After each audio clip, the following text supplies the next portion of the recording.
जानते हैं, हर कहानी में ना एक चेतावनी छुपी होती है, एक सबक जिसे हम अक्सर यूं ही नजरअंदाज कर देते हैं। तो आज की कहानी भी एक ऐसी ही भूल के बारे में है और एक ऐसी घंटी के बारे में जिसे कभी भी नहीं उठाना चाहिए था। जरा सोचिए, रात के 2 बज रहे हैं, चारों तरफ सन्नाटा, एक सुनसान पहाड़ी सड़क जहां मीलों तक कोई नहीं है, दोनों तरफ घना काला जंगल है और अंधेरा इतना गहरा कि गाड़ी की हेडलाइट्स भी बस कुछ ही कदमों पर जाकर दम तोड़ देती हैं। और फिर अचानक मानो आसमान ही फट पड़ा हो। जोरदार बारिश, बूंदें गाड़ी की छत पर ढोल की तरह बज रही हैं, टप टप टप। और ठीक उसी पल कार का इंजन एक बार खांसता है और फिर सब शांत, बिल्कुल खामोश। अब सिर्फ बारिश का शोर है और एक अजीब डरावना सन्नाटा। अब ऐसी हालत में कोई क्या ही सोचेगा, है ना, कि भाई सबसे बुरा क्या हो सकता है, शायद सुबह तक मदद का इंतजार करना पड़े, बस। लेकिन कभी कभी सबसे बुरा वो होता है जिसके बारे में हम कभी सोच भी नहीं सकते। तो समीर थोड़ी हिम्मत जुटाता है और गाड़ी से बाहर निकलता है। बारिश और कोहरे के बीच अचानक उसकी नजर सड़क पर पड़ती है। वहां कुछ चमक रहा था, एक अजीब सी अप्राकृतिक चमक जो उसे अपनी ओर खींच रही थी। वो एक पुरानी पीतल की घंटी थी, खूबसूरत, जिस पर बहुत बारीक नक्काशी का काम था। लेकिन एक सुनसान पहाड़ी सड़क पर, जहां मीलों तक न कोई मंदिर था न कोई घर, वहां एक घंटी क्या कर रही थी? ये बात बहुत अजीब थी। समीर ने ज्यादा नहीं सोचा, उसने वो घंटी उठाई और अपनी कार की पिछली सीट पर रख दी। और बस यही वो पल था जहां सब कुछ बदल गया। ये उसकी पहली गलती थी और शायद आखिरी भी। तो समीर वापस गाड़ी में बैठता है, एक बार फिर उसे स्टार्ट करने की हर मुमकिन कोशिश करता है, पर सब बेकार। वो थककर एक पल के लिए अपनी आंखें बंद करता है और तभी उसे पिछली सीट से एक आवाज सुनाई देती है, टिंग। घंटी के बजने की एक धीमी सी लेकिन बिल्कुल साफ आवाज। समीर चौंक कर पीछे मुड़ता है, सीट खाली है। अरे शायद हवा से हिली होगी, वो खुद को समझाने की कोशिश करता है। और फिर टिंग। इस बार आवाज और भी साफ थी, लेकिन गाड़ी के शीशे तो बंद है, हवा अंदर आ ही नहीं सकती और पिछली सीट पर कोई है भी नहीं। तो फिर घंटी कौन बजा रहा है? समीर के दिल की धड़कनें अब उसके कानों में गूंजने लगी थीं। तभी उसकी नजर खिड़की के शीशे पर जाती है। बाहर से कोहरे और बारिश के बीच धीरे धीरे एक हाथ का निशान उभर रहा था, जैसे कोई अपनी बर्फीली हथेली शीशे पर दबा रहा हो।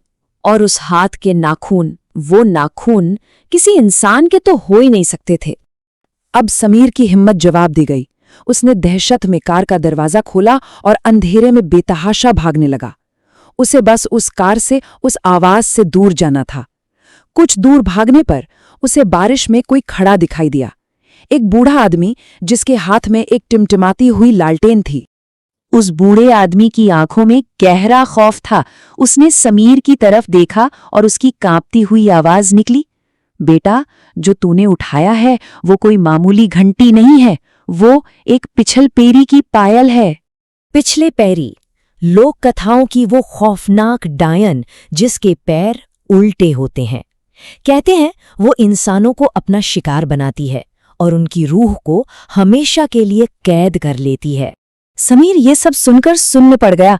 वो कुछ पूछ पाता इससे पहले ही वो बूढ़ा आदमी अंधेरे में गायब हो गया।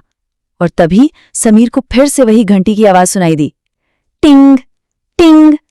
पर इस बार वो आवाज जमीन से नहीं आ रही थी, वो आ रही थी ऊपर से, पेड़ों की ऊंची ऊंची डालियों के बीच से। समीर अब बस अपनी जान बचाने के लिए भाग रहा था। तभी उसे एक पुरानी, बिल्कुल टूटी फूटी सी झोपड़ी दिखाई दी। वो बिना एक पल सोचे उसके अंदर घुस गया, दरवाजा भिड़ाया और अपनी सांस रोककर बैठ गया। बाहर बस बारिश की आवाज थी। झोपड़ी के अंदर घना अंधेरा था और सीलन की एक अजीब सी गंध। तभी उस खामोशी को एक आवाज ने तोड़ा, टप टप। ठीक उसके सामने छत से कुछ टपक रहा था।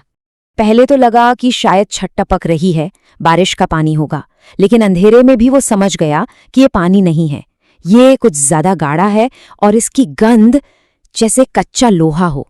वो खून था। उसका दिल जैसे धड़कना बंद हो गया था। डरते डरते, कांपते हुए उसने अपनी नजरें धीरे धीरे ऊपर उठाईं, जहां से वो बूंदें टपक रही थीं। और वहां छत की सड़ी हुई बलियों से एक इंसानी साया चिपका हुआ था। पर वो इंसान नहीं था। उसके हाथ पैर अजीब तरह से मुड़े हुए थे, बिल्कुल किसी मकड़ी की तरह। वो चीज धीरे धीरे छत पर रेंग रही थी, ठीक उसके ऊपर। उसके लंबे लंबे बाल नीचे लटक रहे थे, जिसने उसका चेहरा छुपा रखा था। लेकिन उन बालों के बीच से 2 आंखें चमक रही थीं, बिल्कुल सफेद। उनमें कोई पुतली नहीं थी, और वो आंखें सिर्फ और सिर्फ समीर को घूर रही थीं। समीर ने एक चीख मारी और भागने के लिए पलटा, लेकिन तभी उसे अपने गले में एक ठंडा भारी वजन महसूस हुआ। वही घंटी अब उसके गले में बंधी हुई थी। वो जितना तेज भागता, घंटी उतनी ही जोर से बजती, टिंग टिंग टिंग, जैसे उस शैतान को उसका रास्ता बता रही हो। अगली सुबह हुई। पुलिस को सड़क के किनारे वो लावारिस कार तो मिली, लेकिन समीर का कहीं कोई अता पता नहीं था। छानबीन के दौरान एक अफसर की नजर पिछली सीट पर रखी उसी पीतल की घंटी पर पड़ी। उसने जैसे ही उस घंटी को उठाया, उसे एक बहुत ही हल्की, एक बेबस सी चीख सुनाई दी, जो घंटी के अंदर से आ रही थी। वो अफसर हैरान होकर घंटी को अपने कान के पास ले जाता है, और तभी उसे अपने पैरों में एक अजीब सी झंझनाहट महसूस होती है, एक दर्दनाक खिंचाव, जैसे उसकी एड़ियां धीरे धीरे पीछे की तरफ मुड़ रही हो।